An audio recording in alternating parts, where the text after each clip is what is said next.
बंधुगण बौद्धिक स्तर में तो आम मैंने मानपत्र स्मारक पत्र दौचु सब कहे फोटो सेसन डेलीगेशन आउ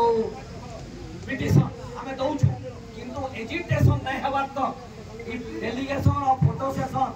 आउ पिटिशन का मूल्य किसी नहीं न आज आपण मैंने एजिटेशन कर माननीय मंत्री बरगढ़ आसुन 28 तारीख 29 तारीख सेमिनार के हलदर नायक जातीय सेमिनार के सूर्यवंशी आज्ञा से जानवर कथा से नहीं जानी बोली कहले विधानसभा प्रश्न उत्तर है जे संबलपुरी भाषा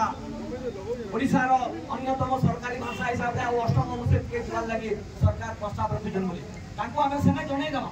आ ई दाबी पत्र माध्यम रे आरटीसी को जरिया आमे जणै दोछु जे बहुत दिन रो दाबी आइता संबलपुर रो मान्यवर विधायक भी कथा कहिछन आ राज्य सरकार प्रस्ताव देछन तेणु आम दाबी न्याय्य दाबी है संविधान अंतर्गत है आ संबलपुरी भाषार जन संविधानिक स्वीकृति लगी आपण माने लड़ाई करछन पदयात्रा करछन एटा अमारक नहीं जे एटा व्यर्थ नहीं जे आपण मान को समस्त को आज ई अवसर रे पूरे ऐतिहासिक दिन है आज बंधुगण आपण माने संविधान रो हत्या दिवस आज है संविधान रे जहां उल्लेख है जे जेन भाषाभाषी लोके चाहेबे तांकर रामायण महाभारत व्याकरण करी लिखित साहित्य करबे पाठपढ़ार विनियोग करबे से भाषा के संविधान स्वीकृति दबा आज संविधान के हत्या करा